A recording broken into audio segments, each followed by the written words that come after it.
withdraw the first question just because I'm starting on the left. Okay.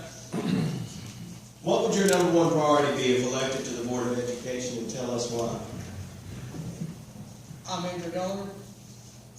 Get it on the bottom. Are we on now? Get it. It takes a few seconds. I'm Andrew Dollar. I'm running for the at-large Board of Education seat.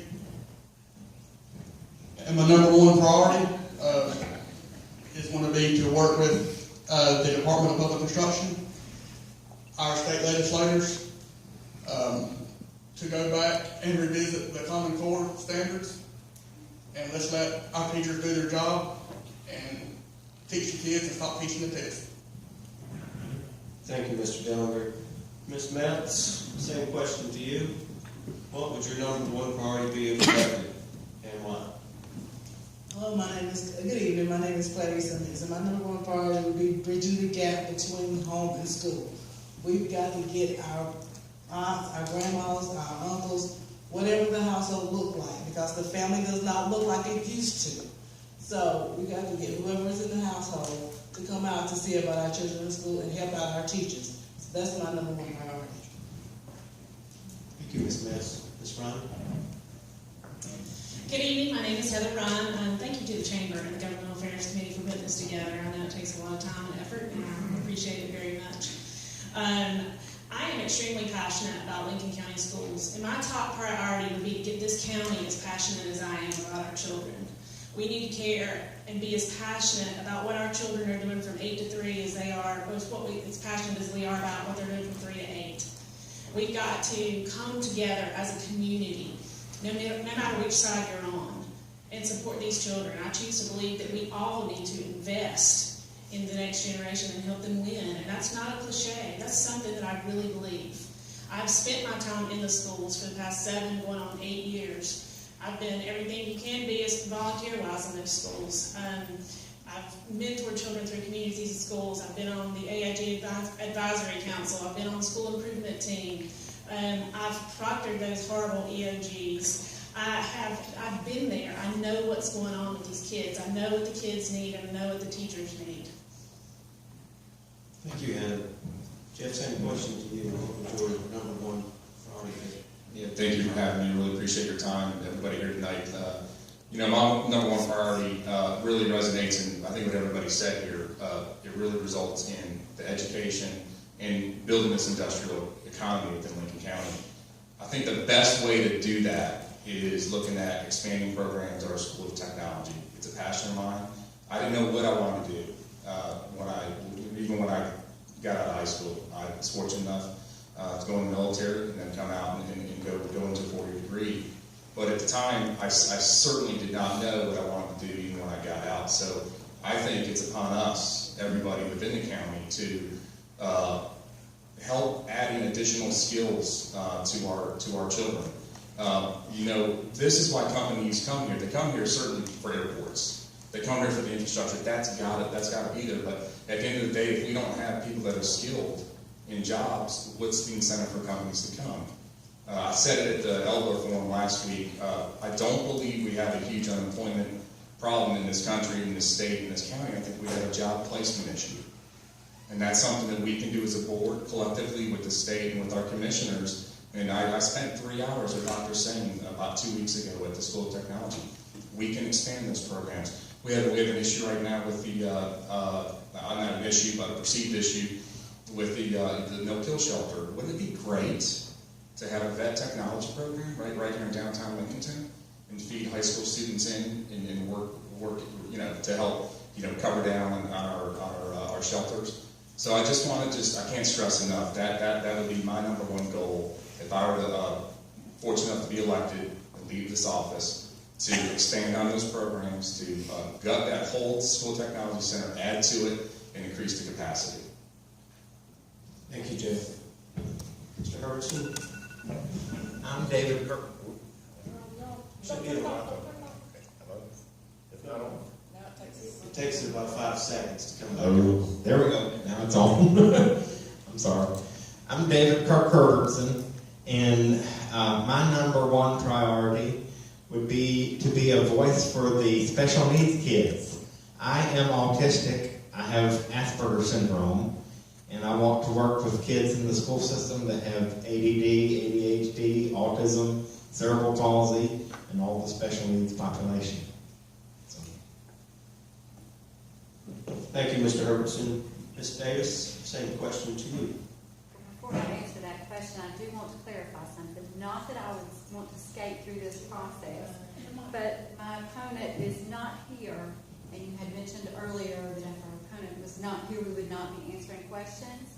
So could you clarify that for me? You don't have to answer questions if you don't want to. Happy to answer them. I just didn't want to, take advantage of the situation. If you want to play by the rules, then you can give a 2-minute speech. How about that at the end? I prefer to answer the questions, but I didn't want to do that if it were not by your rules. Let her answer. Go ahead. Well, I'm Kathy Davis. I'm running for District 1 as a re-elected board member, I hope. I have learned a lot, and not all of the things have been pleasant, but I would like to apply what I have learned thus far to another term. And I'd like to say that children do not get to choose to whom they are born.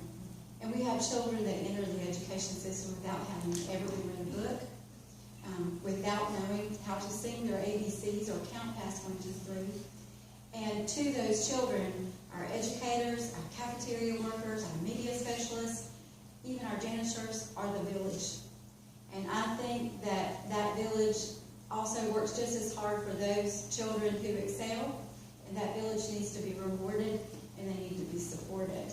And we need to find a way as a board and as a community to do that. Thank you, Ms. Davis. Ms. Metz, we'll start this next question with you. With the obvious discussion tonight with the vast increase in residential development in eastern Lincoln County, it's put a lot of stress on the school system. What steps do you feel necessary for the school system to take to accommodate the potential increased student enrollment in that area?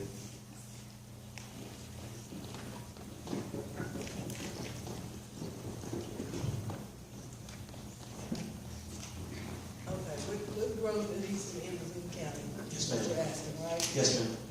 Okay, we've got to come up with a plan. Come up with a strategy, strategize. That mic is not. So, No? hello? I can hear you. One direction. We strategize, we plan, and we implement the plans. You never know what your growth is going to look like. You may have single families, you may have single parented families, you may have just the husband and wife family, you may have elderly people moving in. Once you figure out what you've got going on, then you strategize accordingly and implement the plan. Thank you, Ms. Metz. I said this in the last candidates forum that we had, but last year in Lincoln County Schools we had 11,800 students. This year we have right at 11,500 students. And the numbers that I've seen over the past 5 years show a decline every year for the past 5 years. Now, granted, that growth, that decrease, that decline has been mainly in the city and on the western end.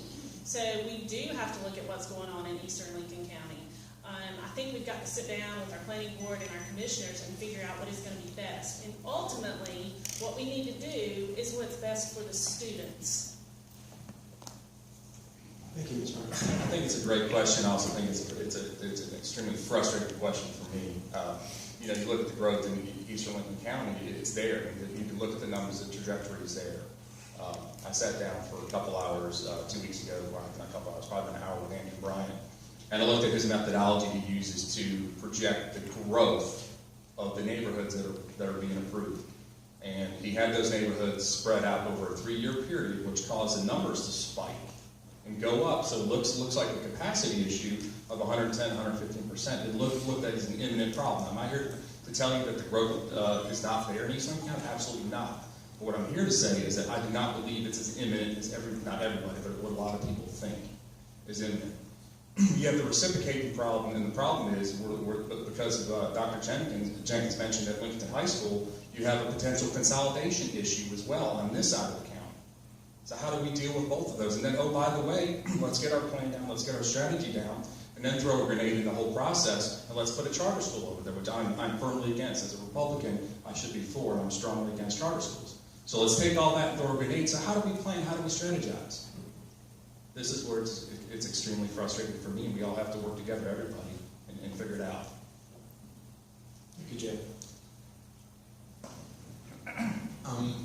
I think that if the East Lincoln area is growing, and if the growth is down there, they're building more subdivisions, I think we should put more schools down there to handle the growth. That's what I think.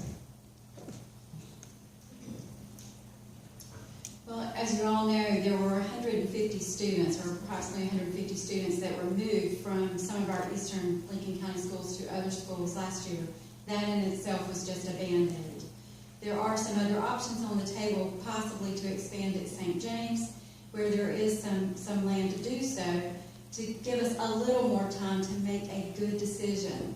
And I think that's very important. We can plan and talk about development as if we know where those developments are going to spring up and where the building is going to begin, but we don't know that. It's all just variable. So we need to make good decisions so that in the past, our Board of Ed, with the help of the commissioners, secured a piece of property. And at that time, that piece of property seemed like a very viable option. However, we now know that the growth did not happen around that piece of property. So I admittedly say, yes, we do need to build more schools in that area, but I think we need to take our time and plan properly. Thank you, Ms. Davis. Ms. Brown, we will start with you on this. Ms. Ryan. Oh, sorry. He hasn't answered. Oh, sorry. I was going to let you off scot-free there. Oh, thank you. Obviously, I'm going to kind of echo Jeff. I'll have to work with our board of county commissioners and the planning department. You've got to assess the competition, whether it be a charter school, a private school. You've got to look at what is coming in. Can we say that a 55 and older community is going to affect the school system? It's going to have a very minimal effect. And we're currently struggling to maintain, what we have as far as facilities. I don't think we need to look at building more to maintain what we have. And I kind of also want to take up what Ms. Davis has said. In the past, the board did purchase some property, which, to be honest with you, it is a pink elephant. I didn't know that the Board of Education was in the business of real estate. They paid $669,000 for it, and current tax pay on it $300,000, and let's see, $935.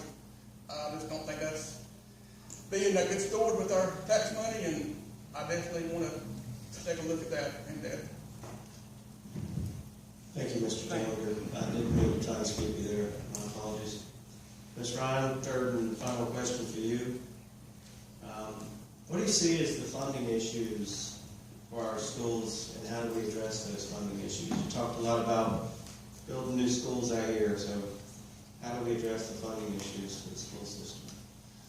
We need about 2 hours for this question. But a lot of the frustrations that I hear